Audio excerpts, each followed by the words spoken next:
Hello, this is Mahanta Didia.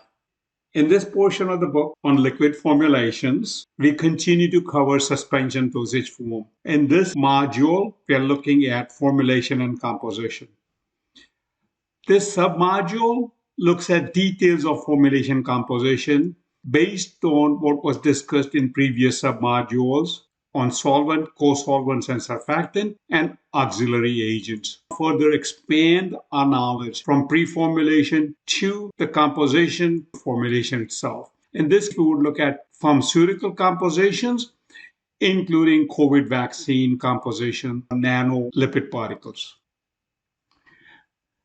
Suspension formulation composition can be looked at as a liquid with uniformly distributed insoluble materials. So two things we need: insoluble material that's uniformly distributed and the vehicle. So we will focus on a vehicle, look at properties of solids. So in vehicle, the solid or liquid, such as lipid liquids, are insoluble. However, there are several soluble materials in vehicle: wetting agent, suspending agent, flocculating agent, pH and buffering agents. As discussed earlier, pH and buffering agents serve multiple purposes, including making solids insoluble in the vehicle. Preservatives, antioxidants, depending on the formulation, and for oral suspension, we also include organoleptic agents such as taste, color, and fragrances. So let's refresh the particle size and sedimentation of solids. Suspended particles should not settle quickly to produce precipitate or cake. If it produces cake very rapidly, it will not be able to redisperse, and we looked at in the previous videos. Suspension should be readily desuspended by proper shaking and provide uniform distribution of the solids or lipids. The key criteria is suspension must be uniform and stable through its use period. So let's look at sedimentation again. Refresh that. In this video, you will see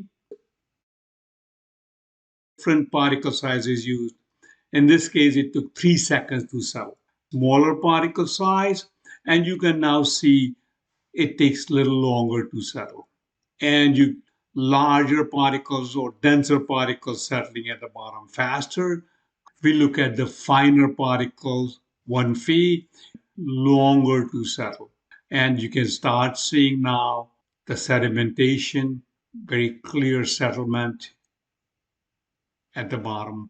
So sedimentation of the particle, we have covered that in the previous related videos. Fresh structured polymers. There are several structured polymers that are used. Here are the examples of commonly used in pharmaceutical. Carbomers are acrylate polymers, and structure is shown here, and they form structure.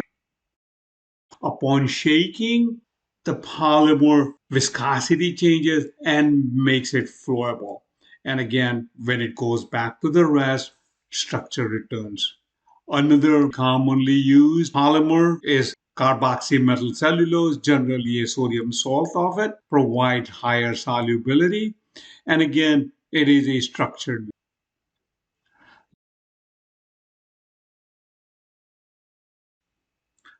Let's look at composition of sulfamethazine suspensions in different type of suspending agents. In the first, clay and sodium CMC is used as a suspending agent. Drug is at 10%, and sulfamethazine is insoluble in water. Wetting agent is included. Sweet, saccharin, and sucrose are added. Preservatives are parabens, flavors, and water is QS 200%. So you can see that components that are required to make a good suspensions are included in the formulation itself. Sodium CMC is water soluble and functions as suspending agents. It has a multiple functional properties. Clay, magnesium aluminum silicate, also provides suspending property. Let's look at same drug with carbomer as a suspending agent. Carbomer requires neutralization with a base to pH 5.5 to 7. In previous slide, you saw many carboxylic group attached to carbomer that needs to be neutralized. There are many neutralizing agents used. In this case, sodium hydroxide is used to neutralize carbomer. So carbomer is used as a suspending agent, wetting agent, sodium lauryl sulfate, sweeteners, sucrose, and saccharin. Parabens are preservatives that are very common in pharmaceutical preparations, flavors, and citric acid used to buffer the product. Let's look at xanthan gum. Very common viscosity enhancer and is used in suspension formulation. Let's look at the effect of concentration of xanthan gum and viscosity. Viscosity of xanthan gum at various concentrations is shown. Water without xanthan gum, pourable, viscosity is very low. As we start increasing xanthan gum, you can start seeing product more viscous. At 0.5, still pourable, but the viscosity is increasing. And at 1%, viscosity has increased. If you look at the right hand side of it, you will see the drops forming, still pourable. At 2% and 3%, its pourability is less and gel-like properties above 3%. 4% is not. So if we want a gel-like property, we'll use higher xanthan gum. If we want only suspension formulation, which is pourable, we will use lower xanthan gum concentration. 6%, it loses its pourability. So here is a set of experiments done with xanthan gum and different sources of actives to evaluate which provide suspension to remain homogeneous for at least 30 days at room temperature without shaking. As presented in earlier videos, pharmaceutical suspensions have a label shake well. Once the product is shaken, it needs to provide homogeneity during the duration in its label. So here are different sources, Ciba, Gujarat, and Lupin source are shown. Formulations are essentially same except for xanthan gum concentration. It includes sugar, glycerin, sodium benzoate as preservative, polysorbate 80 as wetting agent, surfactant, sodium metabisulfite as antioxidant. Simethicone is used as an anti-foaming agent. Additional sweeteners, sodium saccharin, flavor, and solvent. Components that we have talked about in earlier related videos are in this formulation. Xanthan gum concentration and its effect on suspension stability from a homogeneity perspective. Xanthan gum concentration is varied from 0.1 to 0.35.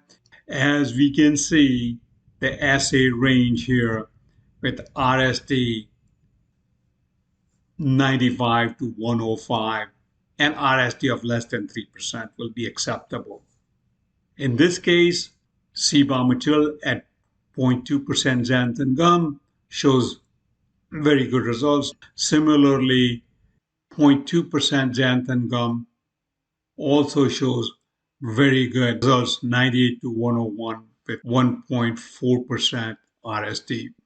Clearly, Gujarat material at 0.1% not acceptable. It produces unacceptable homogeneity. Clay particle size distribution of the drug is not uniform. Lupin material at 0.3. This is at 14 months at room temperature.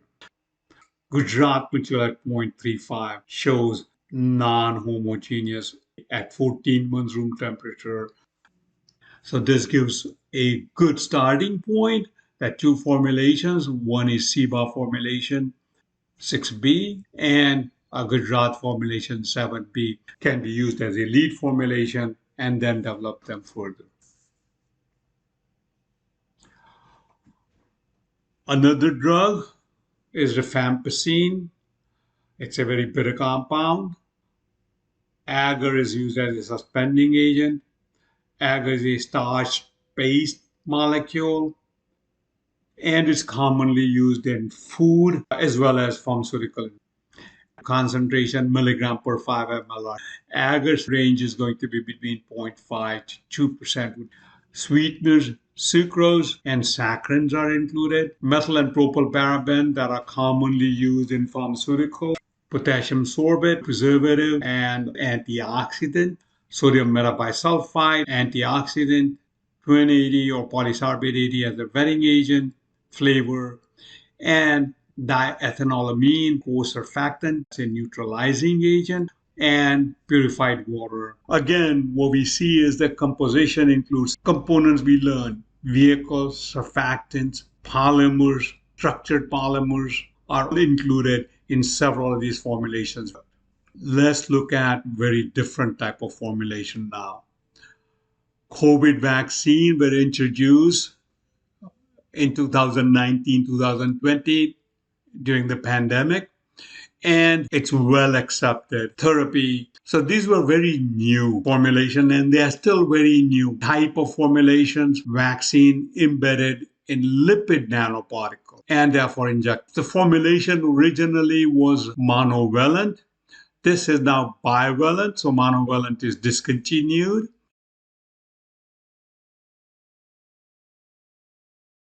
It contains several lipids, cationic lipids, polyethylene glycol lipids, choline lipids, helper lipids, cholesterol as a helper lipids used in generating nanoparticle suspension. In addition to that, potassium chloride, sodium chloride, electrolyte, as well as osmolality, potassium phosphates, and sodium phosphates are used to control the pH. And sucrose is used stabilizer during freezing process. Vaccines are not stable for long duration at room temperature, so they are frozen. pH of the vaccine is around 7.4. Lipids have multifunctional characteristics. They create nanoparticles, protect the mRNA, and then provide targeted delivery into the cell. Frozen vaccine are diluted with 0.9% sodium chloride injection USP. Let's look at lipid nanoparticles. Lipid nanoparticles are well known from liposome areas, and this is used for mRNA vaccine for Moderna as well as Pfizer. These nanoparticles can be produced. In one case, nucleic acid is organized in the lipid cell. So nucleic acid is shown here. And that's with cationic lipid. This is a lipid nanoparticles. Within that, nucleic acid is protected with cationic lipid and helper lipids. And this is surrounded by PEG lipid. Entire particle here is insoluble in water. Another form is nucleic acid, is shown here, and cationic and helper lipids cover both sides of it. Outer layer is PEG lipid, insoluble in the vehicle. Let's look at Moderna and Pfizer vaccine. Both contain ionizable cationic lipid, and structures are shown here. They're similar in certain functionality groups, and they differ in hydrocarbon chains. PEG lipids, they are 44 PEG.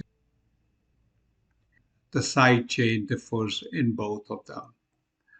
Both contain similar helper lipids, cholesterol, and TPSA. So, Pfizer product, and they're frozen vials. And maximum duration of storage or shelf life is 18 months, stored at minus 90 to minus 60-degree refrigeration. Unopened vials can be stored for 2 weeks at minus 25 to minus 15. Again, total shelf life is 18 months. They can be stored between 2 to 8 degrees and for 3 hours. An individual vial at room temperature for 30 minutes. System built in to provide in pharmacy. Once the vial is thawed, it can be stored for 1 month at 2 to 8 degrees, up to 48 hours for transportation. An unopened vial can be stored up to 2 hours at 30 degrees C. And these data is very new, i.e. within last year or so. Once thawed, vaccine cannot be refrozen. And if there are exclusion from this shelf life temperature, guidelines are provided. A technology for liposome was able to deliver COVID vaccine very rapidly.